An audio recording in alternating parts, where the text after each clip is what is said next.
اسمعوا يا اخوان، اسمعوا يا رجال، الله يجزيكم خير. إذا بتعرفوا أخلاق الرجل فعلا ومعدن أخلاق الرجل، وخلوا الكلمة هذه حلقة في أذانكم لما أنا آخر المحاضرة لأني بسألكم عنها. إذا بتعرفوا أخلاق الرجل فعلا ومعدن أخلاق الرجل، اسألوا زوجته واسألوا أمه واسألوا أباه واسألوا أولاده، بمعنى اسألوا أهل الدار. فهمتوها ولا ما فهمتوها؟ تظهر معدن الأخلاق هناك، محك، ابتلاء، كما سمعتوا في كلمة الشيخ عبد الله جزاه الله خير. في الفتن تظهر معدن الأخلاق. أما في النفس أخلاقنا مع بعضنا البعض، مع أصحابنا سهل نحسن أخلاقنا.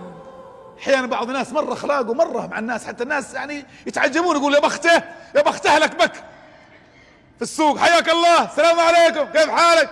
دخلنا المطعم نقوم نحاسب على أصحابنا، أوه ما شاء الله كرم. يمكن زوجته ما يجيب لها العلبة حق الكريم، يشتكين بعضهم، تقول لك ما يجيب لي علبة حق الكريم.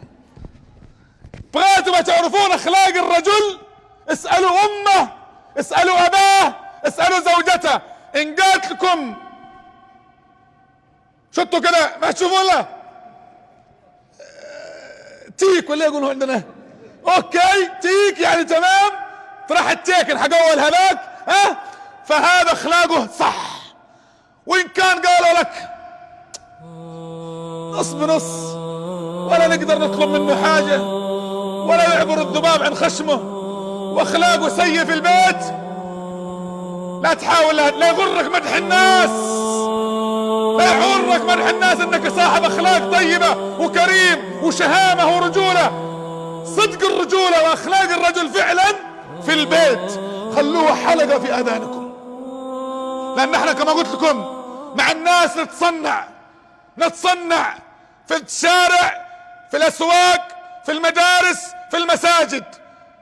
يمكن نتصنع، انا ما اتهمكم انتم كلكم، لكن ارجع للبيت. ايش في البيت؟ اسأل الله ان يجعلنا واياكم من حسن خلاقه مع اهله. خياركم لاهله، وانا هو اللهم صل عليه يقول ايه؟ وانا خيركم لاهلي. وسنعرج على هذه الكلمة في اخر الموضوع ان شاء الله، على هذه النقطة المهمة جدا، ان تحسن اخلاقك مع والديك، مع امك، مع اولادك، مع زوجتك. يعني بعض الناس يعني قلت لك الناس يعني يفتخرون يعني ويحسدونه على هذه النعمة، لان احنا احيانا نحسن اخلاقنا مع الناس، لكن ندخل الدار نقلبه راسا على عقب، نقلب البيوت على اهلنا جحيم. مع اصحابنا الضحك والبسطة والنكات، كلام الطيب والفرفشة، واذا دخلنا الدار بطني، انا عندي هبوط، انا عندي ضغط، انا كذا، انا متضايق. طيب انت الان مع اصحابك الضحك والبسطات، ولاهلك النكال والتنغيص وادخال الحزن. ارجعوا الان يا اخوان، اللي في اخلاقه شيء يحسن اخلاقه، من السيء الى الحسن، ومن الحسن الى الاحسن.